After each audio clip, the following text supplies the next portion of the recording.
Okay, I'm going to go live. Yep, we're live. Got it. And Miss Lidia Primavera, you will help me make sure I am showing up where I need to be. So we should be. Give us a second, everybody. When we stream live to YouTube, I don't edit that, but I do edit the audio that goes out to Apple and everywhere else. Okay. So I'm showing that we're live. And there we go. I can see it on my YouTube channel. Okay, good. All right. Okay. Welcome back, everybody. You know who I am, Caroline Best, founder of the Tao of Horsemanship and Everything Horses and More video library and podcast. And welcome back to two Lydias, Lidia Primavera, my beautiful co-host, and Lidia Kolenchnik. Yep, that's it. You got it. I did. I got it. You know, I can say this. I rehearse it on my own, and it's, I have to say, I say it very well. And then I like freeze when I don't want to mess it up. And I'm like, what is it? Oh my gosh. Okay. Well, welcome back to our series with Lidia Koleshnik. Yes. Our series is the Divinity of Horses. And this is part 3. And horses leading us into expanded consciousness.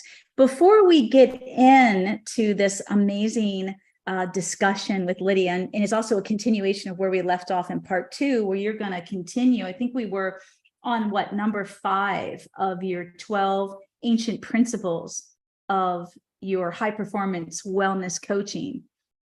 So before we get into all of that, I had shared some emails with Lidia already, both Lydias and our guest speaker, Lidia Koleshnik, about having conversations with horses in dreams and how my late horses have come to me and recently too. And so that's something that we thought I'd share, and Lidia Primavera, my co-host, has a story as well to tell. So we thought we'd start this podcast off with these stories. So if anybody's been to my Facebook page this week, I just posted about my incident with one of my beloved horses on Sunday, Lovey. And so the incident was a colic, and I was taking care of the horses on the weekend.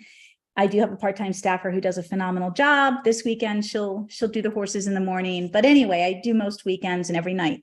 And Lovey had a mild colic a week before. And I don't know how many of you are aware of or familiar with the different types of colic. It can be so scary. I lost my beloved legend over a year ago to colic, most likely, at the age of 29 or 30.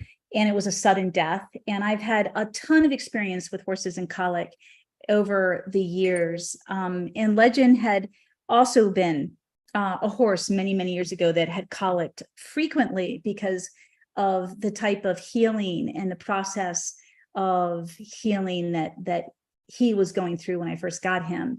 And in my education and learning and in, taking him to all these clinics and trailering him around, and I didn't realize, and no one was telling me or teaching me back then how sensitive he was and all these different changes, and that no one spoke of self-regulation. I was one of the first to come out as a horse trainer. And I say it like that because I think there are a lot of equine therapies out there that are more educated with the equine learning, that understand emotional agility, the psychology of emotional agility with humans and horses.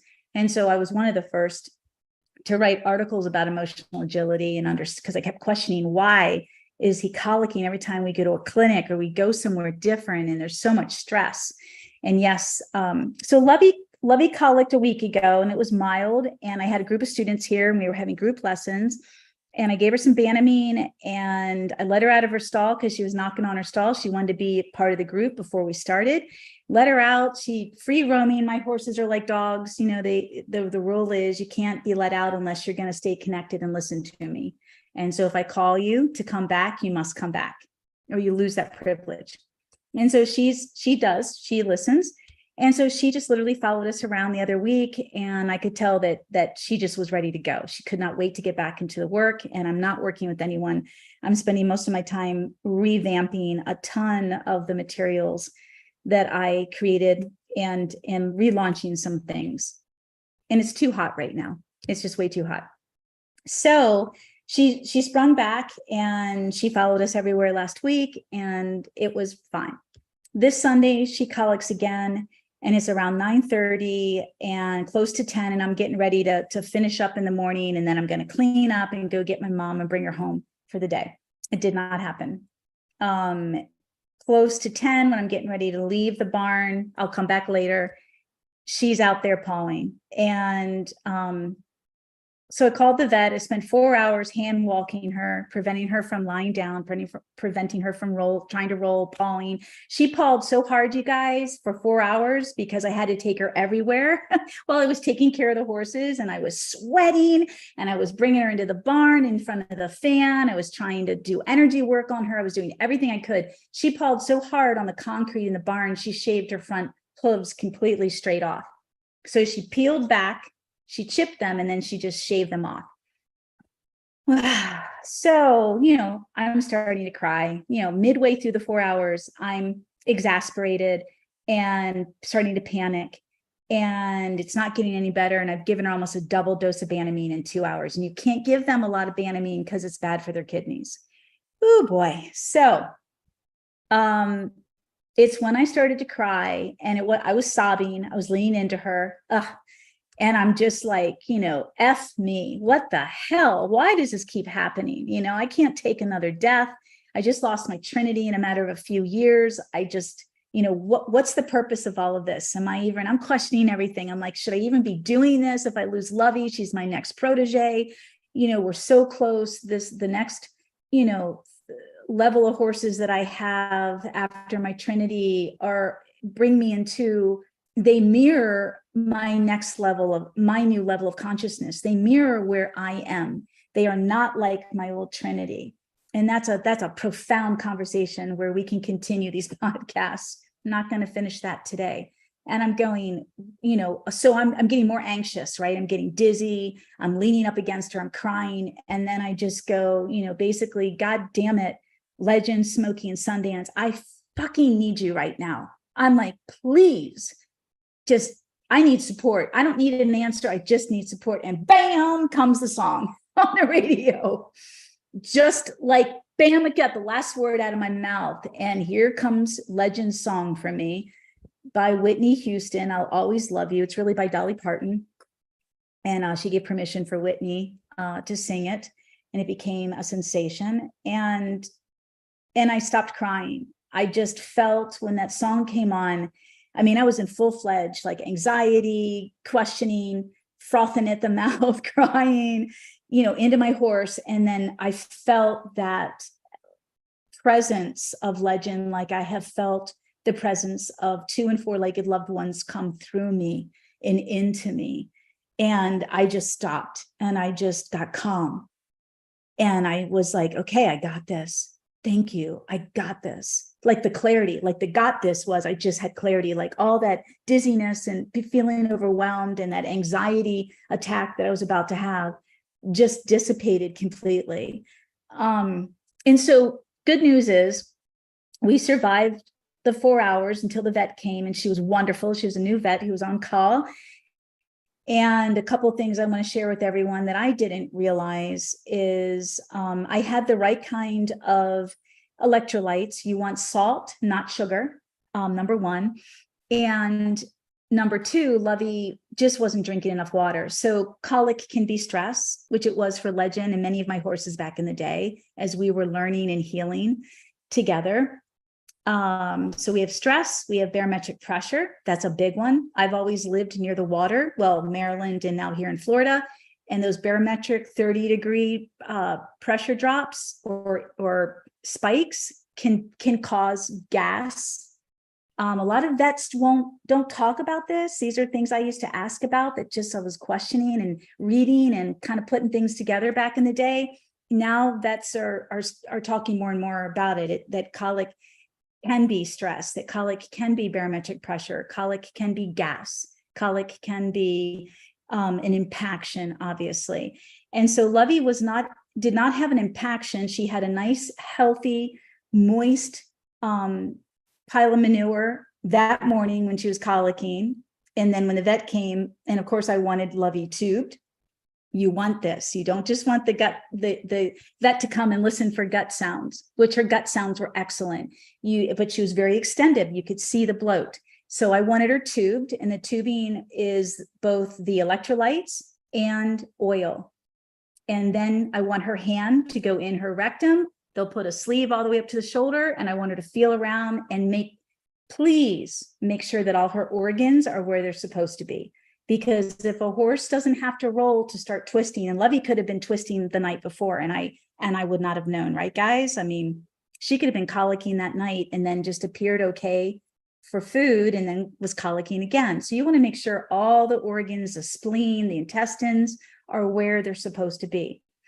And then third, when she puts her hand in there, she's going to feel around for an impaction. She did not feel an impaction. She pulled out more loose, moist stool, but she did find, she calls them hard balls of manure. So Lovey, after she pulled the rest of the remaining moist manure out, Lovey had some, it wasn't impaction, but they were hard balls, enough to upset Lovey.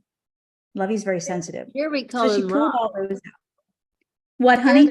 Here they're called rocks because they're that. I'd they're never like, heard of it. They're like a little river They rock. are.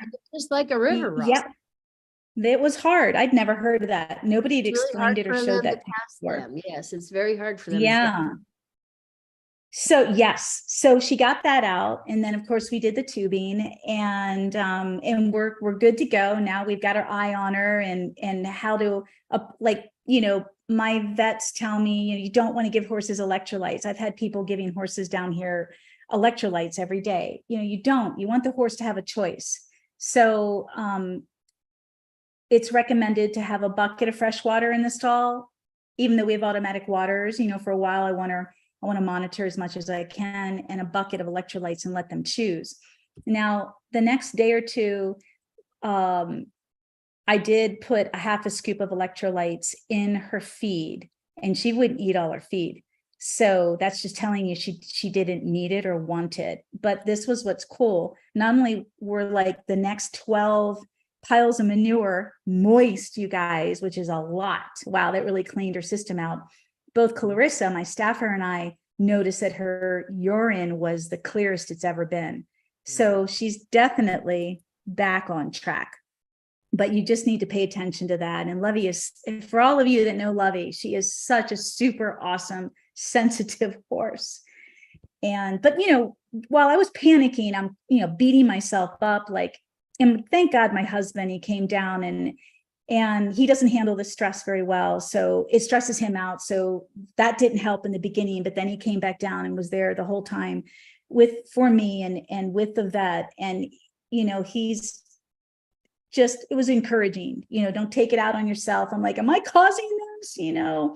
Because I just worry, I don't feel like I am at all, but I just worry because I've had so many situations in the past with my Trinity while we were both healing, and I was going through a divorce, and I lost everything and went bankrupt, and I lost a lot of money that I made with my previous business, and just, it was a horrific situation. And I just started this business with the horses, and it was the most frightening time of my life for many reasons. And each one of my horses, and I had a fourth horse at the time, a little Arab that I ended up selling to one of my clients in Vermont, who I was very attached to, and they just all would colic. They would all take turns colicking at the new location after I separated and was divorcing from my first marriage.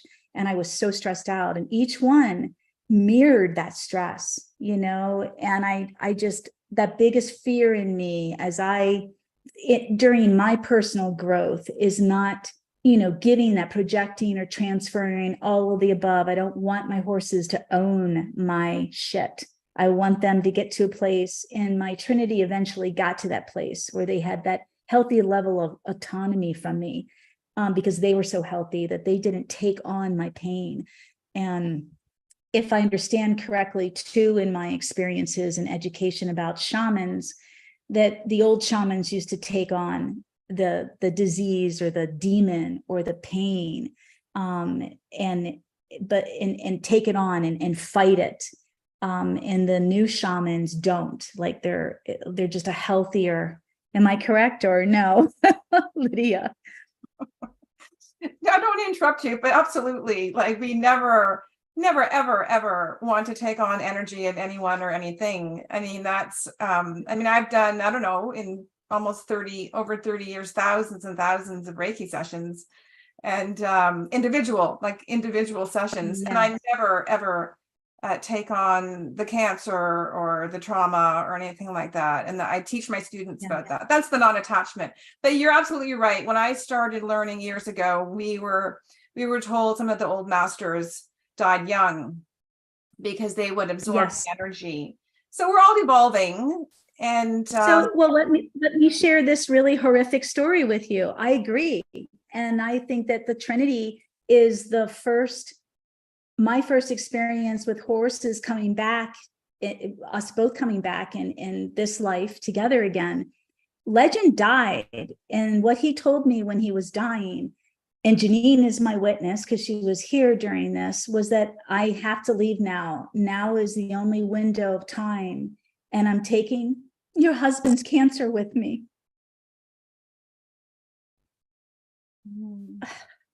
I mean, Smokey died at 21, way too young. He had crippling arthritis. Sundance died at 21, advanced Cushing's disease, not crippling arthritis, but also most likely either cancer or of ulcers, because Legend had died, her husband, the year before. I'm like, what is going on here? My fear now is, and I've said this for years to Lovey, Joey. So Joey, when Smokey died, Joey would never hug me. And they were all in the stall as we were saying goodbye before we were going to bury him, put him down and bury Smokey. So it was Smokey and the 3 thoroughbreds, Joey, Lovey, and Blue in there. And Joey was the closest to the door. And I'm closing the door and I'm sobbing because I know we're getting ready to take Smokey to his burial spot on the property. And Joey comes towards me. And I look at him and he tells me, I'm going to take over. I'm going to take over for Smokey. And he leans over the stall and pulls me in and hugs me. Of course, with his jaw, pulls me into the stall door and hugs me. He's never touched me like that in his life. And so I'd had him for 7 years. It's 10 years now. And I knew that he was gonna take a piece of Smokey with him. I would say to my horses, the next tier, Lovey and Blue and Zor and Joey, I'm like, I don't want you to own this. I don't want you to own anything. Please don't put me through this, and don't put yourself through this. It's been a horrific learning curve for me, sharing this journey with the Trinity and them taking so much of my pain. And I feel like when Sundance died, was it devastating? Absolutely. But it was liberating at the same time, because I felt a sense of peace for her and myself, that she kept saying, I don't want to be a burden anymore. And I didn't understand it, but I did when she left, because it's kind of hard to let go of the old way. And they protected me so much for so many years. And now it's my time I don't have to worry about them, getting sick or taking on my pain anymore, and holding that. It's like we got trapped in that vicious cycle and just couldn't break free of that, that dysfunction. I don't know how to say it. It's huge though. And I don't feel it's the same with the new tier of horses, my new family that's been part of that family, but it's like having kids. I don't want to raise you the same way, I want it to be better and different. Does that make sense? Yeah, I don't want to. Lidia, anything you want to share? I have anything you want to share from that? Thank you, first of all, Caroline, for that heartfelt soul expression to share with all of us the journey with horses.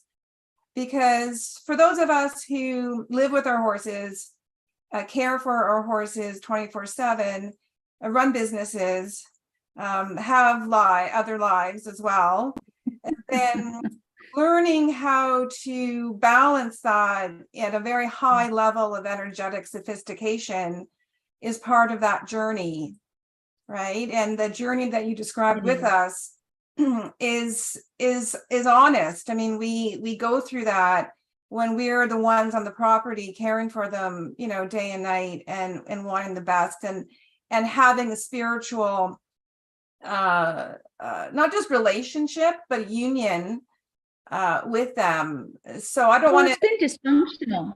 It's also been dysfunctional. That's the aha moment I had that I'm sharing, and I feel really vulnerable because, you know, it's a dysfunction though. It's like that Sunday when legend came through me and all this kind of came together. I'm like, I just had this huge epiphany, how dysfunctional, how beautiful my relationship with the Trinity, but also dysfunctional, you know, and if I can help anyone, because I certainly have worked with plenty of students who have dysfunctional relationships with their horses too. And, you know, you don't see it when you're in it. It's so hard to see it when you're in it. And to understand, you know, how good or how bad it was. And I want to leave that, not to be rude and interrupt you, Lydia. I've seen a lot of people, because I deal more with, you know, as an instructor and horse trainer, I deal more with the students with horses than the students that come to you for the energy healing. So I've just seen a lot of dysfunction. Now you're in my it's not turf. fair to the horse. Now you're in my turf because you're talking dysfunction family. My expertise is alcoholism. Really, like I've lived it, I've recovered from it, I've sponsored in all forms of it, right? I've like known all the angles. And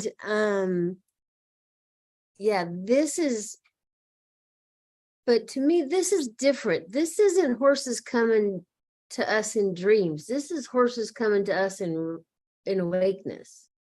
We're to not save us. Yeah, they all chose me. They all chose me. I haven't had a dream I remembered since 2007. I know the year they quit. So my experience was, I was sitting on the front porch, and my good friend Yvonne actually had called me to get sober, and she just died recently, but she was still alive, and I was waiting for her to want to pick me up, and I was sitting on my front bench looking north, and in my awakeness, Caroline's horse Smokey came to me and said, "I am Tate." And I have always heard dead people and stuff, like I see them. I don't see a whole family that needs to talk to their family. That's not how this works for me. I hear things in short sentences or color or a vibration or an energy. Okay, so I know it's her horse that I've never met, because I have been watching teaching videos of this horse and her together. I know what that energy feels like. I know that well. And here is a horse coming to me and saying something as stupid as, "I am Tate." And I'm like, what the fuck? I'm like, what do you mean by that? Well, here's the deal. I lost a horse tragically when I was young. And my cousin Tate came all the way from the East Coast to Idaho to stay with my parents when I was starting the 7th grade. I got scarlet fever. I had lost a horse, and there was a lot going on. My sister had run away. I felt abandoned. There was so much.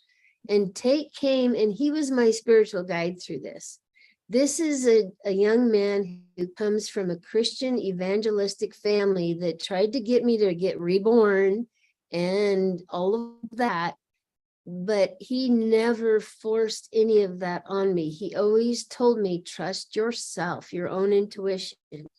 So here is this person coming to me in horse form saying he's my new spiritual guide. Yeah.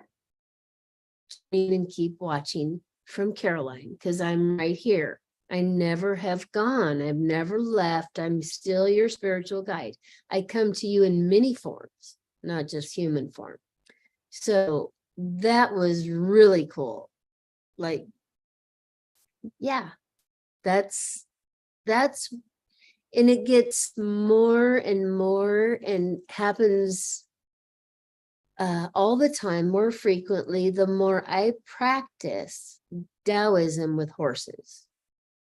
This practice, this 12-step practice that parallels a 12-step recovery practice that somebody else came up with in 1939 for people that had no way out of drinking, right? So people who are addicted to alcohol don't just quit drinking. They can't just will this thing that happens. Yeah. So there's a whole spiritual thing that has to happen, and it's a psychic change. And Caroline developed a psychic change for the horse. Bill and Bob developed a psychic change for the alcoholic or the addict. It's really neat how it's all healing. all It's the all dots about are healing getting and connected. recovery. Yeah, all the dots. Yeah, it's great because I mean that's how I started the program. I started my work to heal the horses that I had and to heal myself, and that's how it all came together. And then as we're healing, I'm learning all these wonderful techniques and ways of being, and how do you develop your horse, on the ground and in riding. So it all became this full circle. Yeah, it's pretty cool. I have one more quick story about Legend too, you guys. So Wednesday, I wrote this down, so I remembered. I was on vacation. My husband and his son, my stepson and I, we went to one of our favorite places. Lydia, you knew this because I'd emailed you. Both Lydias. I was in Siesta Key where we got married. We love it down in Siesta Key, Florida. So it's not Key West, it's Siesta Key. It's on the Gulf side and it's by Sarasota. It's right outside of Sarasota. We loved the vacation there. And they went ahead because I had some work to do. So I didn't get there until Wednesday. And my husband and I are two really strong, dynamic personalities. And we are continuing after 13 years of being together, figuring out how to work together. And sometimes it's better than others. And so when I arrived, there's a lot of happiness, of course, and excitement. I'm here. And but I'm not in the right frame of mind. And I'm very independent. I kind of just need my space to decompress because I'd been working really hard and into the evenings the 2 nights prior when they weren't there. I took advantage of that time to get caught up on some work. And so we weren't gelling. And, it's disappointing, I'm sure, for my husband because, weren't you excited? Come on. And I'm just like, hey, I just need some space. And so he got irritated, and that followed into the evening, bickering, little stupid bickering and picking. And we did not fight, which is really good. But we went to bed with that tension. And I remember lying in bed and calling for my guides, my horses, my Trinity spiritual guides, and specifically whoever wanted to show up. And it was Legend. This is the beginning of the rest of our vacation here. I don't want it to start like this. And I could kill him. He frustrates me so much. This is so unnecessary, and you just get so frustrated. And I'm like, please help me. Please help me that when we wake up in the morning that, we just start with and it is mindset too. It is mindset. Don't get me wrong. We can choose to have that mindset. But during the night, Legend came to me, and he came to me in a beautiful dream. And he was showing me how to groom him differently. You'll see the metaphors throughout all of this. So here's this beautiful little red bay Arabian. And I just remember looking at his beautiful little body. I just couldn't wait to touch it. and he was smiling. And he's like, that's right. Come to me with love. Touch me like you always touch me, with your heart in your hands. Touch me softly. Just be patient. All these words, and I'm just welling up with tears in my dream because I'm so excited to be with him and I can feel him. He's there. And when I woke up the next morning, I felt reborn, I didn't wake up angry, didn't wake up stressed out. I was like, I just woke up before Kurt next to me. I woke up before my husband, just reliving the way I felt. It was so powerful and so positive. And yes, the tears were just streaming down my face because I'm like, my horse came to me. I could feel him. And it just changed everything. I just went, made some coffee. Kurt got up and I was refreshed. It just changed. That whole vibration within me just changed. And that is all that was needed. I didn't need to say anything. It just set a different tone, a different energy. He was very receptive. I could tell that he's very intelligent, my husband, and very in tune. And I believe he appreciated that. And that was it. But I've never called upon my horses like I have recently, you guys. That's the newest thing for me. It's something that I think, being with them every day for so many years, we had these exchanges. I didn't have to ask them to come to me in dreams because they were always here. But since they've left, and I have felt such a deep loneliness and ache, when Legend left especially, it was hard enough when Smokey was the first, but when Legend left, I was like, oh my God. So I started to go to bed with a mindset, and anyone can do this, with the mindset, because I wasn't a believer in this format. I'm the believer where, hey, we talk every day because we see each other every day. I was used to that conversation in the flow. So now I'm going to bed going, okay, I'm supposed to call my horses, supposed to call Smokey, and now call Legend, who aren't here anymore, to come talk to me. I don't know if I believe in this, but it is real. I mean, it doesn't happen all the time, but it happens every time I ask for it. It happens. And that's beautiful, that they will come to me in a dream or come to me in a song, and I will feel them. It's not up here. I feel them in my heart.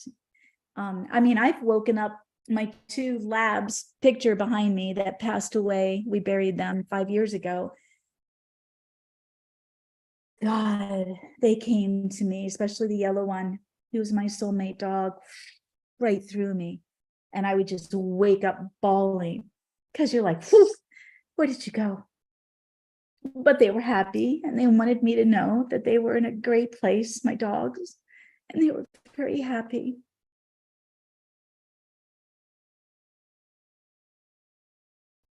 That's all I got. Thank you for that heartfelt sharing, and it touches all of us. We understand from our own experiences that type of love, right? And that type of connection. And I could do a whole masterclass on what you just said. Maybe we'll just kind of go with the flow when it comes to So to reflect on a couple of things that you said in the dream. Well, first of all, I remember when we were exchanging emails, you had said that you hadn't yet had the horses come to you specifically in dreams in that way on a regular basis. And now you're experiencing that. So this is really shows how your own energy is evolving from where you were to where you want to be, right? Which is about what you're saying with you felt the relationship with your Trinity in some aspects was perhaps dysfunctional. But perhaps we won't talk about that. But it was perfect for what it was supposed to be, right? Yes, I agree. Yes. Yeah, so you didn't go into it with a mindset of, I'm going to use their spiritual power, to heal my dysfunction. I mean, it was a natural unity of energy and heart and soul and consciousness for that purpose at that time. So we always want to release self-blame, but have the awareness that you have now. So reflecting back, you can see how it could evolve into something greater, which are the horses you're working with now in a more in a different frequency of your own evolution. But it's the most powerful of the beings that can come into the places, the people's hearts, the places on earth, to help shift the energy from the most difficult vibration or circumstance. So your Trinity and you were very powerful to be able to co-create what you did together. And that was perfect. Right? That was perfect. Yeah. But Thank you. yeah. But you were saying that when you heard the song, when you were going into a type of panic when your horse was colicking, right? And you heard the song and you suddenly felt centered and connected, right? And you were conscious, you could make choices. And the same thing with the dream that you after the dream with your horse, you said nothing needed to be said. You were just back in your center. And so this is one of the gifts from the divine that we receive, and that is pure, highly aligned energy. So I have been told, and I've also read through, or heard about through other channel messages, that when we ask for help from the divine, from the horse spirits or whoever, that the first thing that is shared is energy. Because they want us to empower ourselves. And the greatest way to do that initially is by adding energy to us. So there's 3 fundamental steps in creating energy, and that's to strengthen your energy, and that's to clear your energy, and that's to align your energy. Oh, I love it. So when we have energy added to us from the divine, from the infinite, and that can be from the spirit world to the material world, or that can be through a channeler, like I'm a Reiki practitioner. So I that's what I do when we add energy, to another person or animal or the planet, and I'm the pipeline. That's fundamentally what Reiki is. We're just adding energy to enhance and facilitate, to support the energy of that other being. So you receive divine energy from those that you are divinely connected to help bring you back into your own power. And that was in both cases, when you heard the song and you were panicking about, and then all the doubts and all the questions come forth in a flash, like what's happening? Should I be doing this? What have I been doing wrong? It comes in a flash because it's meant to be clear in a flash, right? It's another. It does come in a flash. That is what it felt like. Wow. It's always in a flash. Yeah. Yeah, because it was meant. So if you look at that incident, yes, you had to deal with it. I mean, we've all dealt with that, living on our farms, all sorts of unexpected crises. You go out to feed the horses and a fence is down, or a horse has a nail through its leg, or something that you couldn't have prevented. There's always, I don't say always, but I don't want to put that out. But I think it's always meant for the moment. It's not meant for the past or the present. It's meant for the moment. Yeah. And so when that happens, and we are then given an opportunity to step into our power in a greater way, all the residual tethers from our old imprint, from our old patterns, are going to come up to be released again through the intensity of that moment. And it comes in a flash, and then you asked for help consciously. When I was a kid, I used to say, well, if you're so highly evolved, why should I even ask? You should know I need help, right? Like, so you should know. Like, don't tell me I have to ask. like, isn't that kind of grade one? Like, so I had to kind of get on the program on Earth, right? And say, okay, I'll ask, right? And so you should know when I need help because we're connected, right? Like, so. Yes, I get that. That's new for me. That's new for me. Like, I'm like, but it's almost like a self-sabotage when I personally think like that. Well, you should know. And it's like, Or you're right, though. It's like, cancels it.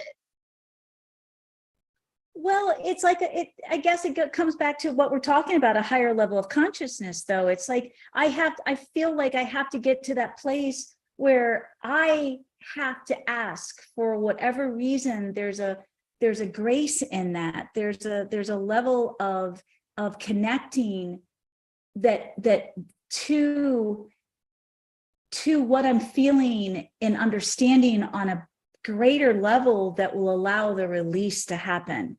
Like, I have to go through that piece of it. I can't just say, well, you should know, you fix it, because I'm not at the level of consciousness or awareness. Once you ask, though, it takes you to I feel different. It takes me to a totally different place. Like I did when I was sobbing in Lovey's body on Sunday, and I asked for help. And like you said, Lidia, it is a flash. Both of you said it's a flash. And I'm like, oh my God, that is exactly, it was flashes of lots of things were coming up, and all of a sudden, they were gone. They were released. And then I feel like I won't go back there again. I won't have to go back there again and repeat that. It was let go. I learned something. At that level. So everything is a spiral, right? Yes. All energy moves in a spiral. So we keep repeating or having similar experiences that we want, that no longer serve us, of a frequency, until it's completely gone. And each time it's lesser and lesser. So yes. I say, deep healing, but used to take 3 years for you to process, becomes 3 months, becomes 3 weeks, becomes 3 minutes, or 3 hours and 3 minutes, becomes 3 seconds, and then it's gone. Yes. And then that's when you are really living in a more of a Taoist non-attachment state, for that aspect of self that you have been learning about and wanting to release. And so again, it's sort of like the garden and weeds in the garden. Like you can pull the weeds out of the garden, but until you get all the roots, that weed will pop up again way far away at the end of the garden in 2 years. And you're like, I thought I dealt with that weed. I thought I dealt with it, but it was still a little bit of residual frequency left. And the universe will always give us opportunities to heal, grow, and evolve, right? And then when an opportunity arises, sometimes it is in a crisis, then there's another chance to release, strengthen, we're clearing and aligning and coming back into the true frequency that we are now in. But we don't want to beat ourselves up if we still find there are tethers. I call it living in the shadow of the imprint. When there's a tether that still needs to be released, it's not really bothering us, we know about it, and then suddenly it reappears, but then we're more conscious, we're more aware of the state we're in, and then we know, okay, this is just part of the spiral of healing and releasing, and this is just another part of the letting go. But your connection with your horses spiritually is divine. I mean, we don't want to, the more conscious we become, then the more we're aware of those subtleties. But when you're a Trinity and you came on Earth together, that was exactly what you were meant to do together. Yeah, it's crazy. I'm good with that. I'm not beating myself up about that, but wow, the legacy they will leave behind, with the work and the teaching. Yes, Lidia.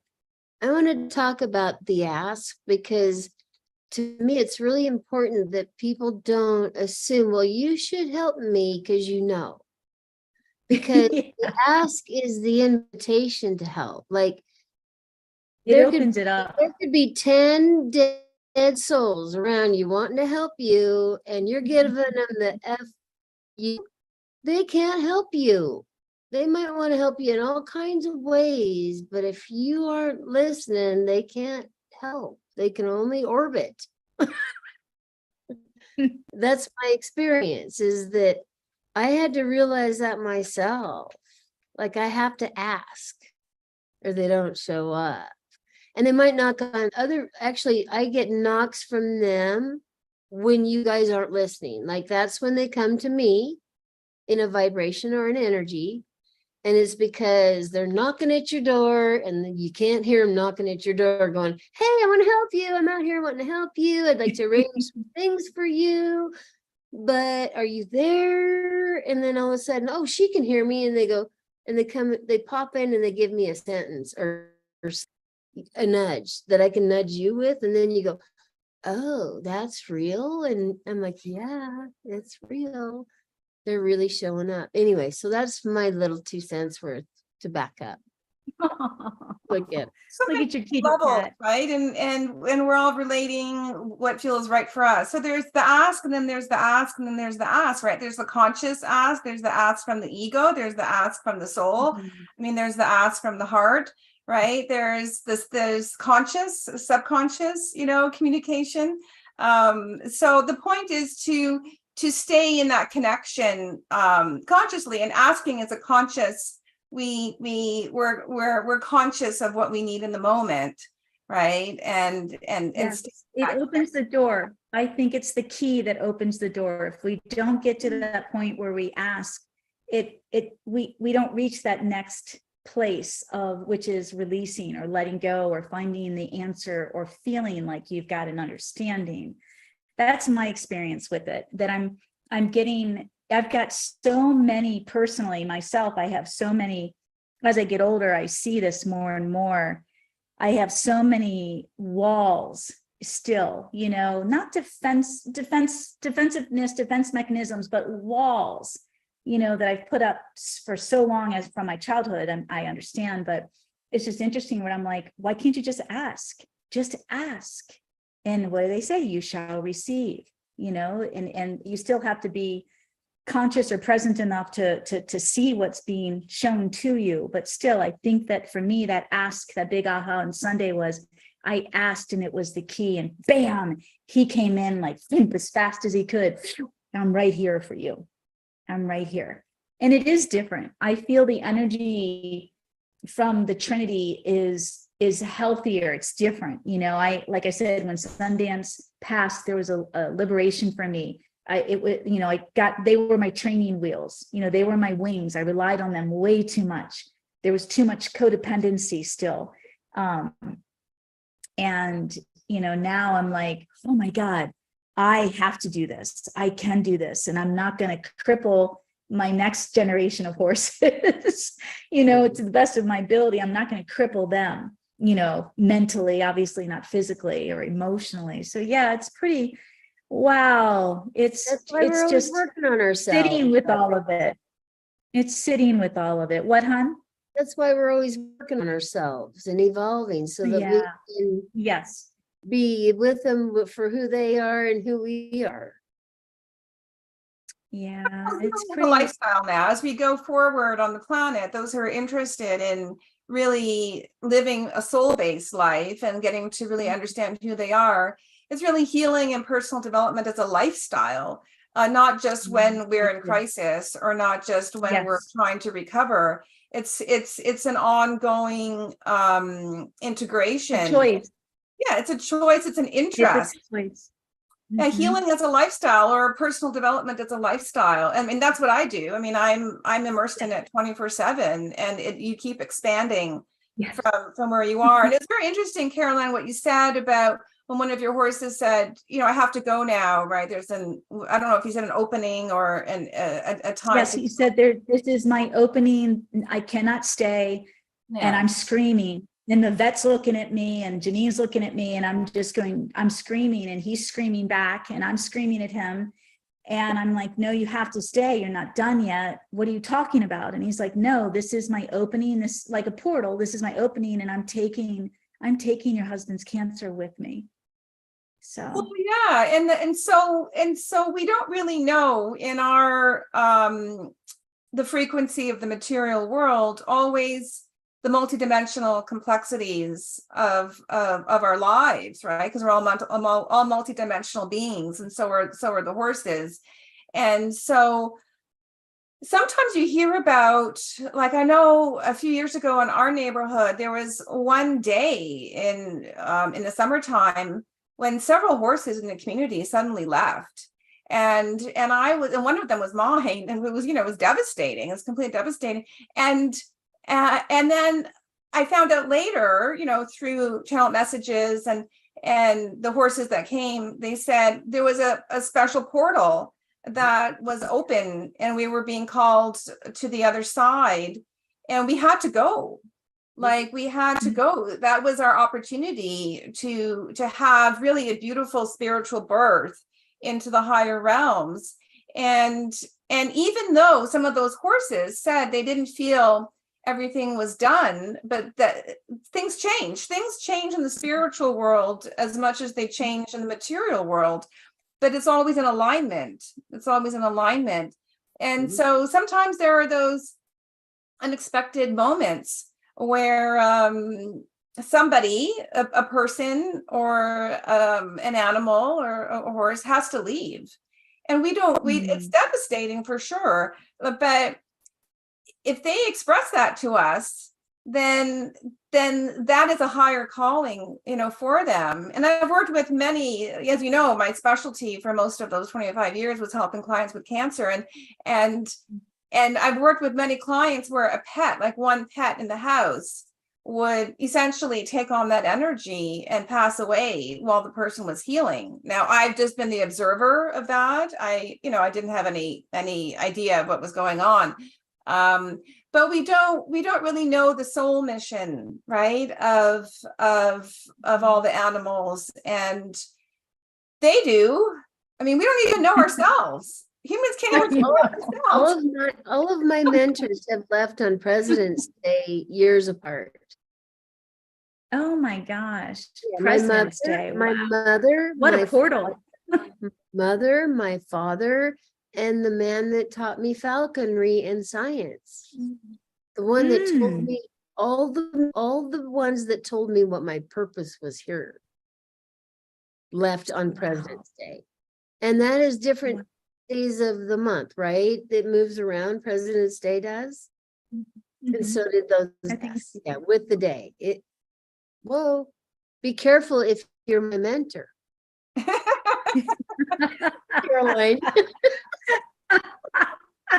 Well, I'm still here. Well, we're not anywhere close to February either.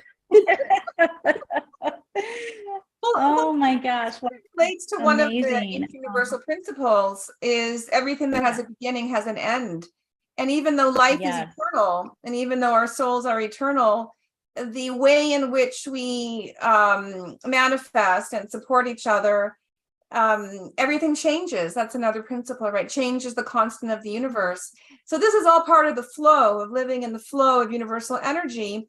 And this is the change that's happening, the big paradigm shift that's happening over the next several decades and onward on our planet, is to release that need for intellectual control and, to some degree, intellectual understanding. I mean, we need to have some knowledge, like you were sharing about colic and about functional things and like physiology and that sort of thing. But we're evolving and we are returning back into the awareness of our multidimensional selves.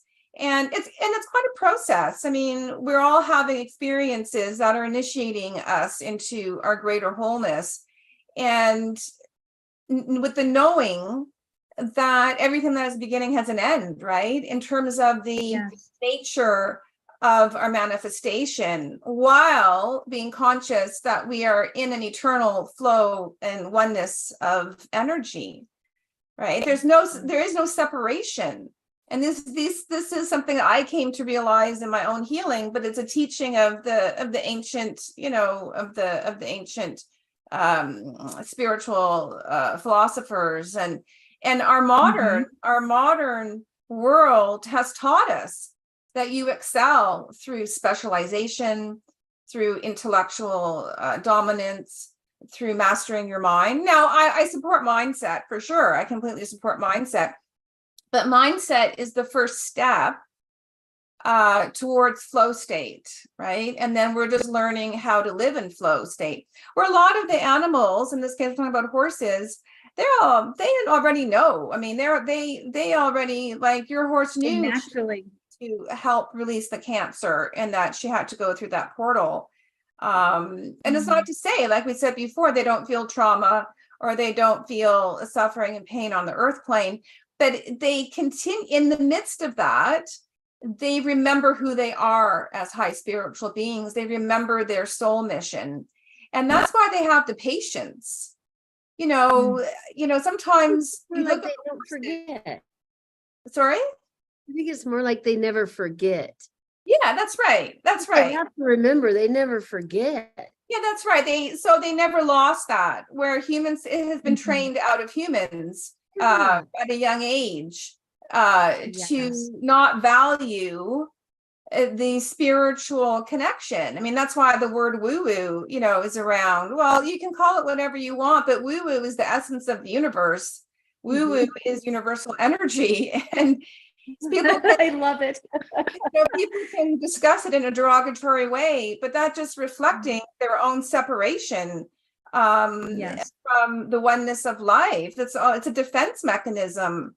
Like, I don't denigrate people who pride themselves in their intellectual prowess. So why would they denigrate others for connecting with spiritual aspects? So Ego. intellectual, intellectual Ego-based. control It's comes from a ego. place of insecurity, Yes. right? Yes. And so we carry on, but the horses, sometimes they, Or arrogance, insecurity or arrogance. well, yeah, but they're so related, right? The two are so related. Yeah, It's it is, but the people that are arrogant would never think they're insecure, and vice versa. But that is what kills our earth, and that's genocide. That's what creates every evil out there, is what we're talking about. Levels of arrogance, levels of insecurity, greed, too much intellectual, intellectualizing, and it's scary. It's really scary. I would say the human mind And the human intellect can justify anything. Yes. And that is a tragedy. Yeah. Yes. They That's can a great talk point. themselves into anything, and then they feel self-justified in whatever they're doing. And that's a complete and total disconnect from the soul and the oneness of life. And this is what we're here to help humans The flow. with. Yeah. So No, is that's that beautifully put. 5? Every beginning has an end? Sorry? Well, yeah, 5? yeah, no, I'm going to go through them real quick. To catch us up with the 12.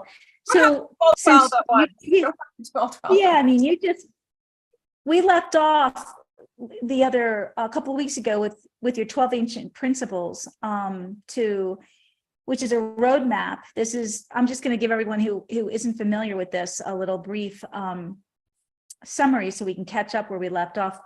So these 12 ancient principles of this is Lydia's high performance wellness coaching, are the roadmap to mastering your inner power and health, managing your energy and stress, and reclaiming your sovereignty. They teach us the art of living, knowing when to apply oneself and when to pull back, how to create true balance and abundance. And to get started, reflect on any one of these principles. And so in our last podcast, number 1 was everything is energy. Number 2, energy never lies. You can't fool Mother Nature. Number 3, for every problem, there is a solution. Number 4, everything that happens to you is what you lack. All that is antagonistic, unbearable is complementary. And then you started just now, Lydia, with number 5, we had number 5 the last time, everything that has a front has a back, the bigger the front, the bigger the back. Then you started just now with number 6, everything that has a beginning has an end. Number 7, everything changes, AKA change is the constant yes of the universe. And then let's talk about number 8, 9, 10, 11, and 12. Well, we can introduce them, but I mean, staying in the flow, of our Yes. conversation. Yes, the conversation, yes. Yeah, I mean, you've shared so magnificently, Caroline, the incredible experience and journey of living our lives with the hearts and souls of horses. And for everyone who's listening, it is a huge, beautiful experience, and also a huge responsibility, and also an incredible way to co-create with the divine, and to help. It's like a fast track, right, of your own personal growth to live with horses. Because as you were saying, when you've had those moments where you called on the spirits of horses for support and for guidance, you evolved, right? You were able to release tremendous aspects of self that we no longer need. Like we're on a fast track right now. There's exponential growth, opportunity for exponential growth on the planet, for those who are interested. Yeah. To experience the phenomenal joy and security and stability of returning to our wholeness. It is so phenomenal. And being with horses in this kind of way is a huge aspect of that for those who embrace that. And with animals, but horses, I mean, I know I've been caring for senior special needs horses for over 25 years. And as you said last time, you're in the middle of planning something, and then suddenly something happens, and then your whole life changes. All your plans changed because your first priority is the love and care of those horses. But as you said, it teaches you to be in that moment. It teaches you to enjoy. That's what you mentioned last time, to enjoy the experience. Like you were saying, you create your experiences. And then to realize that whatever you were working on ends up being, it was better that you did it later anyways. That's what I've learned. It's like, even though I plan to do something, when I come back to it weeks or months or years later, or whatever it is, I'm so grateful I didn't do it then, because it was to be dealt with later. So that intervention of, or change of plans of a horse needing help, right? And we're the steward of the horse in the physical plane, then that was meant to be, so that that horse could heal, and that I could also heal, grow, and evolve. So I look at it differently now, right? As a horse steward, as a horse owner, that how our daily lives shift is what the journey is.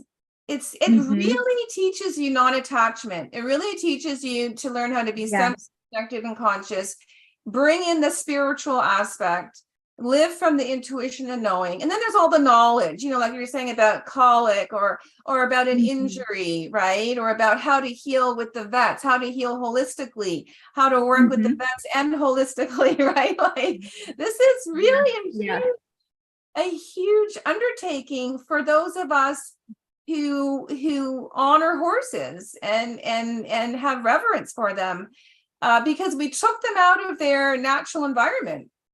Most horses can't go into some beautiful lake or body of water in clean mud and stand there for 6 hours and heal their joints or heal their wound. We don't. So we have to provide that for them, So I never come from the mindset like, oh, well, I pay for your food, so the least you can do, is not X, Y, or Z. I mean, imagine if I were like, essentially, a prisoner. I mean, we love our horses. We don't think of them as prisoners, but I'm totally dependent as a horse or as a human in I would say the dolphin world. Like, I'm totally dependent on that human for every aspect. And yet I'm also here to completely love them and support them unconditionally. So what a high spiritual being, to have the patience and the inner knowing to be dependent. I mean, I like one of my big things, because I was ill as a child, I don't like being dependent, right? I want to have my ability to make my choices and to live the life that I want to live. And I just can't imagine being dependent on one person for every aspect of my existence, right? And then still have the spiritual knowing and evolved state of being to love them unconditionally. That's a good point too, you just made about being so dependent. I think, bringing this conversation down to on a practical level for people that have horses. And I love the word steward. I hate the word ownership, just like I hate the word training. We're developing. It's not training. But on a more practical level, there's two things I wanted to point out in our conversation, honing this in. It's like, this is part of being in the now. This is what we're talking about, being in the now, being attuned, being present to your horse's needs. And I know a lot of people board their horses, or if you have them in your backyard, you're limited to space, you're limited to finances still. I'm going to jump for a minute. I also believe horses choose to come. I am a firm believer, 100%, you guys, that we don't choose our horses. They choose us. I so believe they are messengers sent from another planet. And I've said this before in other podcasts. I don't believe they're of this earth. I believe they're from the heavens. I believe that they are from a different portal, a different spiritual realm, aliens, whatever you want to call it. They're not from this earth. In all the years and thousands of people I've worked with and horses, I've seen the same pattern. I've seen these horses come in the stories that we talk about, because it's me, and people will open up and they know that they can share these crazy woo-woo-y thoughts. And I'm here to say they're not woo-woo-y. Look at the pattern here. And these horses choose us, and they come to us as messengers. It's up to us whether or not we want to be open, or even if we can't be open, perhaps they're just there to support us and give us whatever comfort we need during this period in our lives. But in layman's terms, on a practical level, the least we can do is the best we can do to meet their needs. We've confined them, we've influenced them, we've made them dysfunctional on so many levels, both mentally, emotionally, spiritually, and physically. And it's a tough request. It's a tough process, but it can be done one step at a time. It's like the more you immerse yourself in this lifestyle, in this choice of thinking this way, and allowing yourself to feel this way, and supporting yourself with people that support you in this journey, then the horse has so much to say. My horses have so much to say all the time. The more you listen, the more voice you give them, and the more they understand that. And that is meeting their needs. It's like, I think for me, like you just said, Lidia, when you were giving the example of none of us, I don't want to be dependent either in any which way. But think of the horse as being such, the dichotomy or the duality of the horse, should I say, is they travel naturally in herds, and they're very, in a healthy way, interdependent and dependent on each other, but they're also free and wild and independent and magnificent in that strength. And there's that duality. They need both, and here we've put them in a situation where they can't make any choices for themselves. They can't forage for what they need when they have an upset belly. They can't pick their friends. They can't pick where they want to go. They can't pick what they want to do. And so the other aspect of bringing this back to horsemanship, this conversation, is for all of you that know me or don't know me, this is how I develop horsemanship. This is how we become one, we move as one, and we ride as one with horses. And it is this beautiful, it is this magical. You can achieve every level of discipline, every level of riding, every level sport you want. But if we do it according to the horse, we will have the most divine experience, because the horse is so giving, and they will hold us on their backs like they have wings. They will take care of us, and we will fly with them. I have experienced this with my horses. You guys have seen it on my YouTube channel, in my videos. You see this, it's real. It is attainable. There is this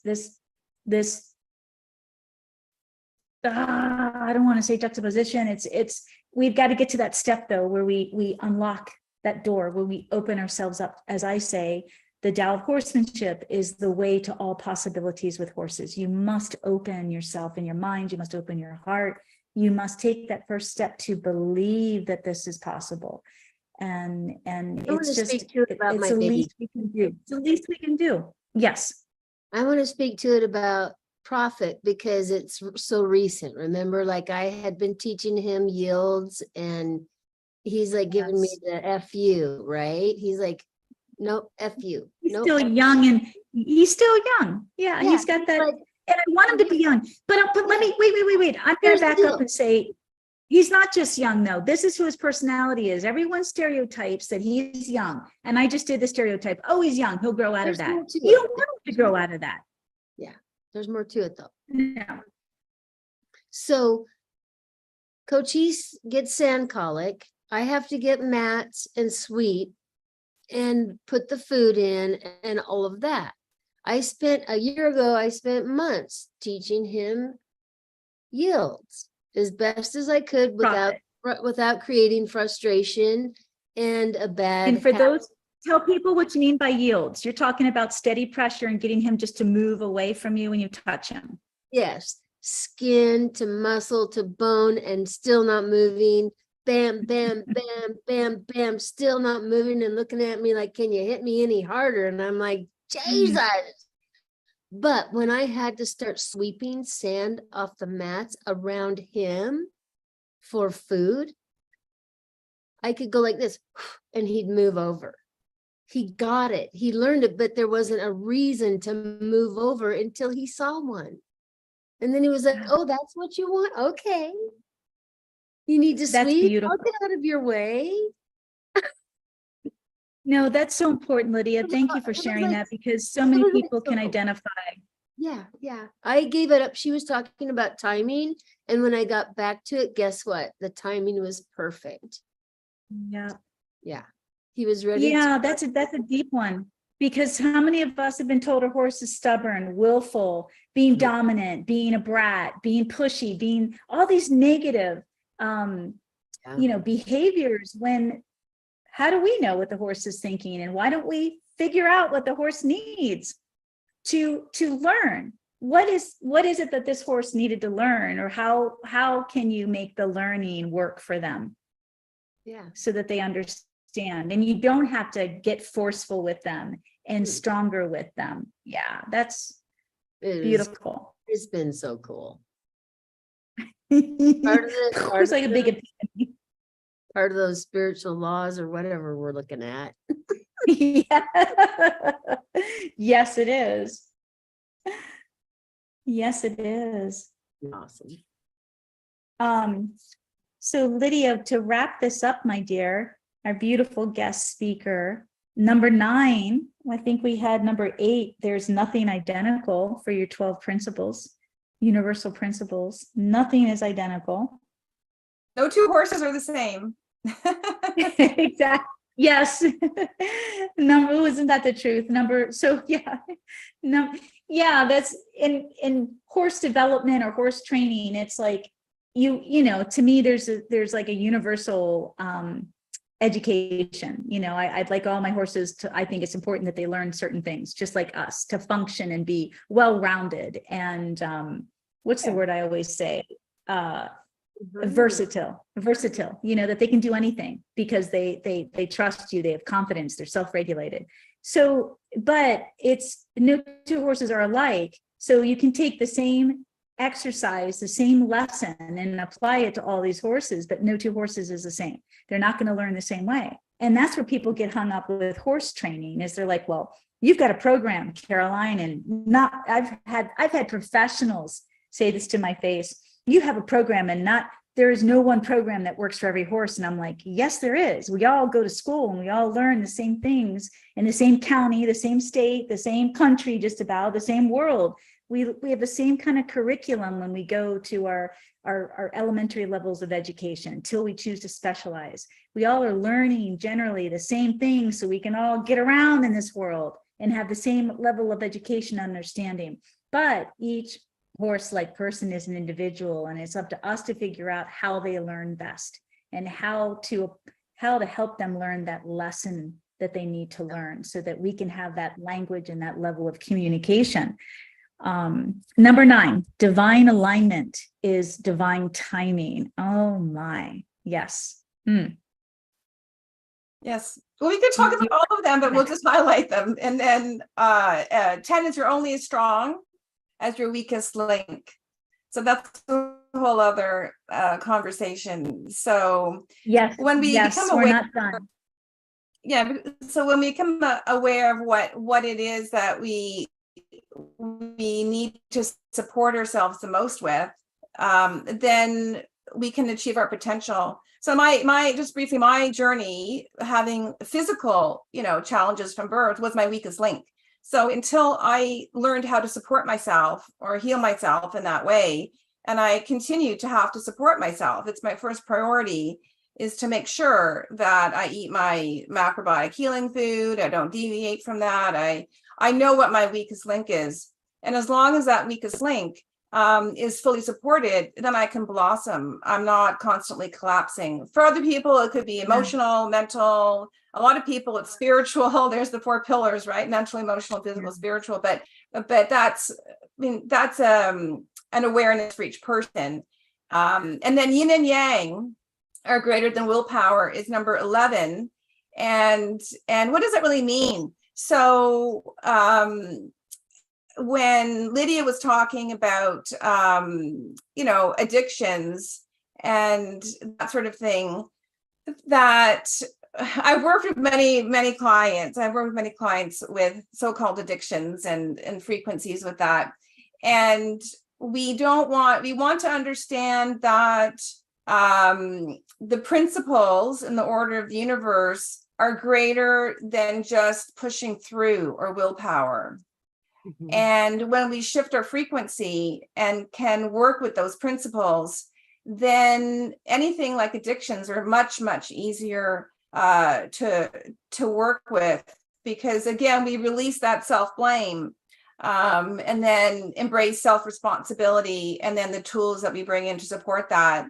And so I have a whole discussion around principle number 11, but yin and yang are greater than willpower, meaning the principles that govern life are universal and our mind cannot override them. We think we can, but we can't, because we're not just mental beings. We're not just intellectual beings. So I always say, I haven't met a person yet who can meditate or set an intention to stop the rotation of the earth. I haven't met that person. And I support mindset. Don't get me wrong. I've worked with it since I was 10, but it's not the only aspect. Or like, the law of attraction is so popular. That's only one principle, right? There's many others. It's not. So as a very brief example, if there are things coming to you in your life that are difficult or challenging, did you attract it because you need to work on that? Or maybe you attracted it because you have become so strong and got to the next level that you're able to support people who have that challenge or help shift that energy. Maybe it's not a reflection of you, of a mirror to you, that you need to deal with that. Maybe it's the opposite, right? Maybe it's the fact that you can hold the space like a horse and hold a sacred space for others who are in all sorts of different states, of being. I don't want to say fragmented, but that's kind of, in states of struggle, because you have the strength to help them, and there's no reflection on you at all. So the law of attraction has its merits, and it's certainly valuable, but it's not the only principle that governs life. So again, like I don't know anybody who can just really set their mind to it and jump off an office building and fly. Like, I don't know that person. That's beautifully put. Oh, I love it. So that's why we have number 11. Go ahead. No, that's fine. We're just cutting out a lot. I don't know if you can hear me, but I don't know if it's my Wi-Fi, but I can hardly hear you guys. So yes. Oh, sorry. No, you are cutting out and you are freezing a little bit. And I know Lydia was doing that a little bit too. It just is what it is. Don't worry about it. We can't help that when we do these, long distance and country to country. But yeah, number 11 is huge. I can definitely see my life. The yin and the yang are greater than willpower. I pushed through so much for so many years to get to this place in my work, and I burnt myself out. And I'm coming back to that yin and yang, that balance, and allowing that balance and that flow state to be my guide versus my intellect saying, you need to achieve this and then get to this and then get to this, and this will get you there. I'm like, no, go back to your roots, go back to your intuition, go back to aligning yourself and finding that balance. And that duality, the yin yang are duality, there's contrast to everything. Don't fight them. I'm so, whether I've been taught or it's my nature, just push through it, make it happen. Yeah, that's pretty powerful for me. Pretty powerful. Well, and that can work to some degree. I mean, that's a phenomenal quality. So, when I work with clients, I always say we don't want to change. And also when I work with my wild Mustang Spring Rose, I said the same thing to her. She likes it. We don't want to change who you are. We want to develop, as you're saying, developing relationships with horses is training.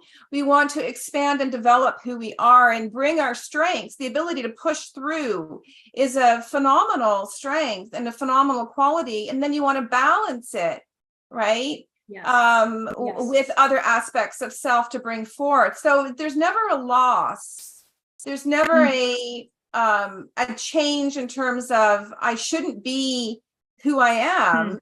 It's I want to expand more. I want to be able to push through and create balance, or know when to push through. The art of living, knowing when do I apply that, and then when do I pull back.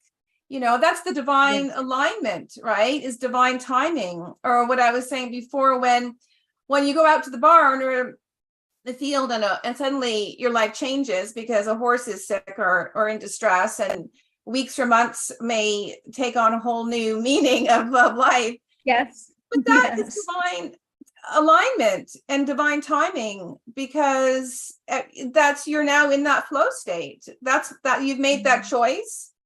To be the steward, to care for that horse, and you will be supported in everything else you do in life because you care for that horse. It just won't happen always immediately. And that develops Beautiful. Self-regulation in all of us. That process in us and in the horse develops self-regulation. It definitely. Yeah. Yes, it can definitely do that. I mean, if I can say if I can briefly say one thing, and we're finishing, to everyone who loves and cares for horses, if your life is difficult and you're not sure if you can continue to care for your horse, look inside and see if there are other solutions where your horse can stay with you, because this is such a huge aspect of horses ending up at auctions. People think that they don't have the ability to care for their horse. The horse would be better with somebody else. Their horse would be better off. I'm not saying those situations don't arise. I mean, we've taken in surrender horses where owners surrendered them. to us and we give them forever life. And sometimes there are times if there's serious illness or something, but oftentimes, we're talking about the horse, being in a human world, but the horse, as Caroline was saying, has come to be with you. And they don't have to always have all the fancy stuff. They love you and they're going to help you through the crisis. They just need to have some proper care, even if it's a small little pasture. They don't have to be ridden all the time, right? They don't have to be worked all the time. I mean, at our age, no. We don't have to do any of that. All our horses run around when they want to, and they come inside when they want to.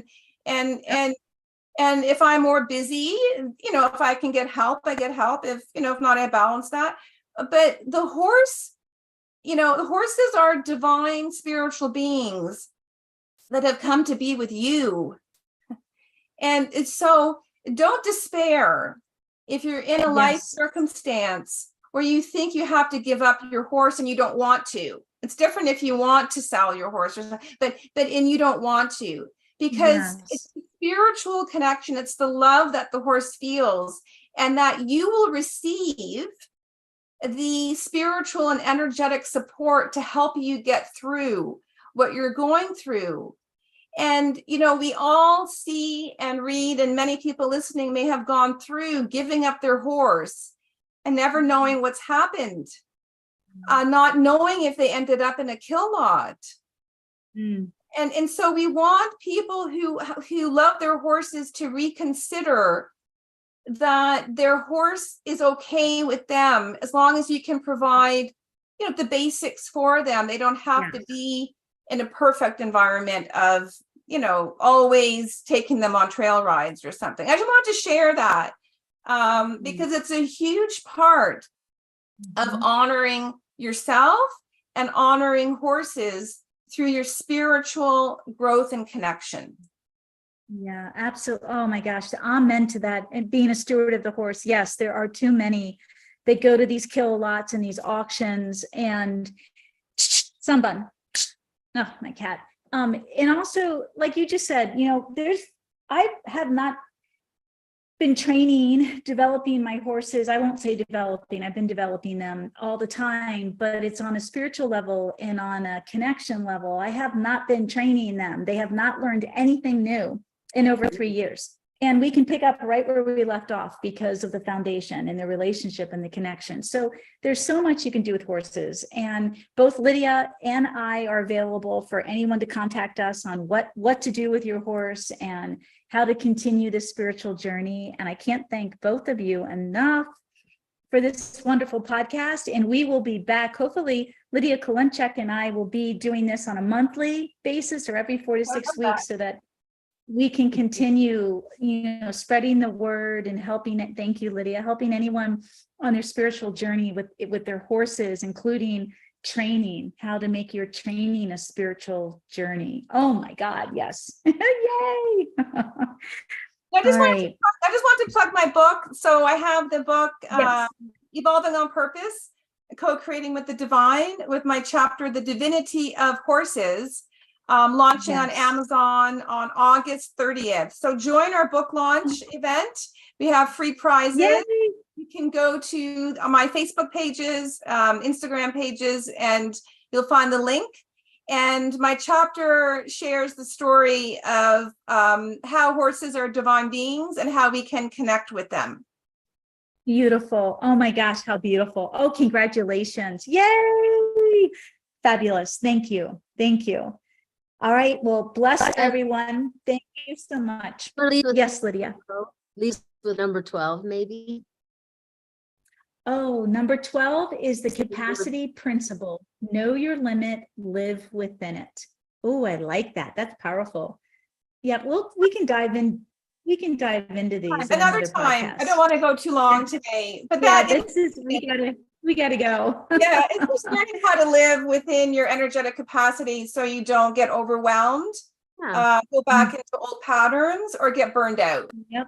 Yeah. What we talked about was meant to be talked about today. It was perfect. I love the flow. I love the flow. It's beautiful. Yeah. Yeah, me too. Me too. Awesome. All right. Thank you. Love you guys. And everyone have a great rest of your day. Thank you.